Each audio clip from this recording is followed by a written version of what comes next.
Brëmen e djeshme, këngëtare e njohur Gjesti ka fituar lirinë pas një jave të kaluar në ndalim si pasojë një konflikti.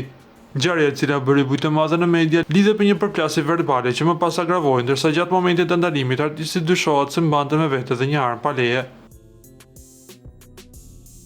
Për të hedhur dritë mbi rrethanat e plota të incidentit, avokati i tij Artan Çerkini ka dhënë detaje në një lidhje të drejtpërdrejtë televizive. Ai u shpreh se momenti i lirimit ka qenë tepër emocional për këngëtarin dhe familjarët e tij, duke marrë parasysh dhe një periudhë të vështirë personale që Gjesti ka kaluar më herët pas humbjes së vëllait në një aksident tragjik.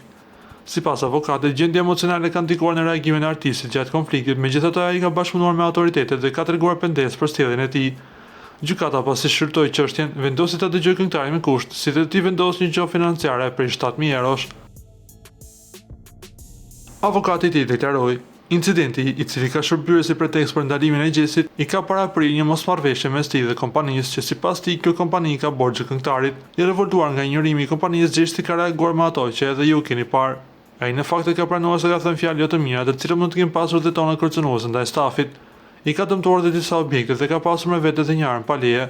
Pastaj, me vendim të prokurorit, është ndaluar për 48 orë. Në seancë ai pranoi fajësinë dhe kërkoi falje. Në momentin kur një dyshuar e pranon fajësinë, nuk cetohet para burgimi. Një dyshuar që rrëfen ngjarje nuk duhet të mbahet para burgim. Ai menjëherë ka shfaqur shenja pendese dhe të gjithë njerëzit që e njohin e dinë që ai nuk është i dhunshëm, por është një incident të momentit. Gjithsesi tha se i vjen keq për atë që ka ndodhur. Ky ishte një leksion për Gjestin. Ndjente keqardhje, po ashtu premtoi se në të ardhmen nuk do të përsërisë sjelljet të kësaj natyre. Me siguri, kur është liruar, ka qenë një moment emocionues, marr parasysh dhe faktin e tragjedisë familjare. Gjesti nuk ka asnjë masë kufizuese tani, nuk ka pengesa, nuk është caktuar as ndonjë masë tjetër procedurale. Ai është dënuar me kusht dhe me gjop. Kjo është çështje penale. Ka marrë dhe një gjop 7.000 euro. Primare ka qenë lirimi i Gjestit. Tani ai është i lirë dhe është në një pozitë më të mirë për të marrë vendime. Këshilla e parë për Gjestin është të mos i përsërisë më këto veprime. Mosmarrëveshjet të zgjidhin në rrugë ligjore, deklaroi avokati i tij.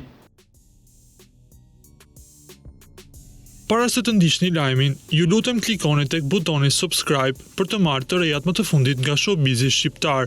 Faleminderit.